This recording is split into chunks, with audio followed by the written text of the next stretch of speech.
FlossTube friends, this is Ruth with Spectrum Farms Needleworks. Tonight I am working on a pillow that is going to be a gift, and I'm working on a ruched edging trim, and I thought you might like to see how I do that.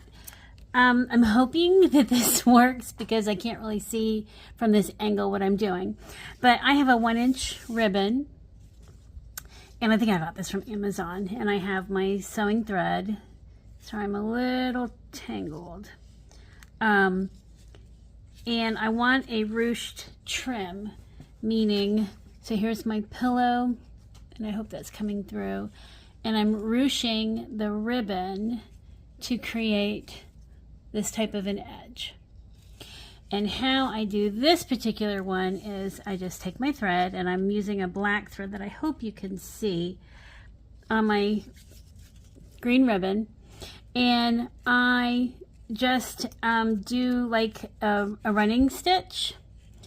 So I try not to take it all the way to the edge, but then I just take my needle, and I'm going to try and keep my fingers out of the way, and I'm just taking a small bite out of the ribbon so that my needle is here, and then, sorry, it's hard to do, and then I move my fingers out of the way, and I gently pull the thread.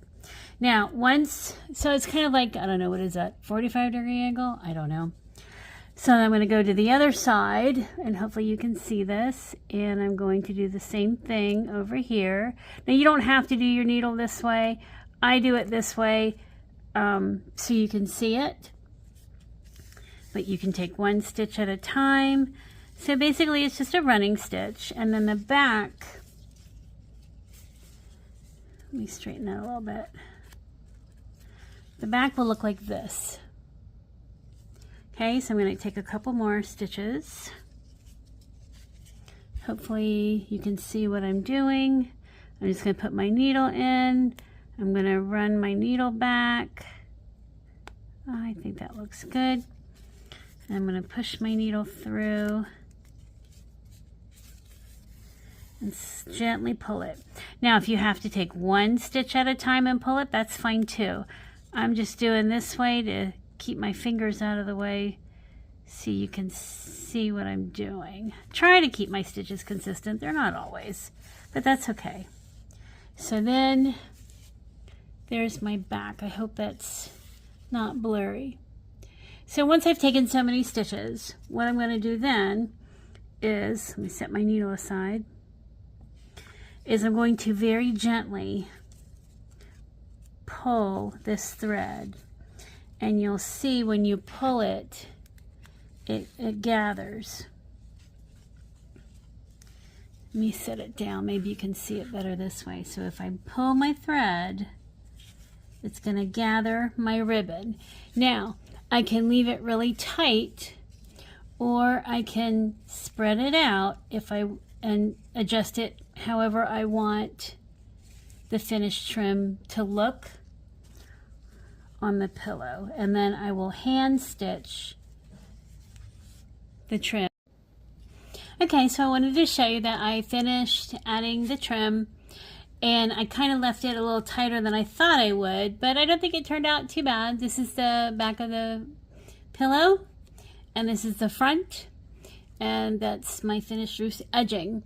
Now, there's another pillow that I finished for Jen, the owner of Floss and Flame, and on that one, in the ruching, I had added beads, and I think I got these at Michael's.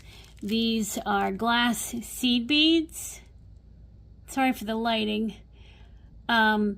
And these are really cool. So I thought I might add some beads. I don't know. I'm going to let it sit overnight and let me think about it. I have some bells that I might add. I know this design, this is an Abbey Rose design. It's out of print. And I know a lot of people finish it with a big bell. So I'm not quite sure, but I knew I wanted to add the ruching. Also, I think another ruching would have been really pretty in the red. So I hope you liked this little mini tutorial on how I did a finished ruching trim, and I just attach this by hand with sewing. I used the same thread that I was using before. So I hope you like it. If you do this style of finishing, just take your time and play with it. You can adjust as you're hand stitching. You can adjust how tight or how loose you want the ruching. But I hope you enjoyed this little tutorial, and I look forward to seeing you soon, and happy holidays.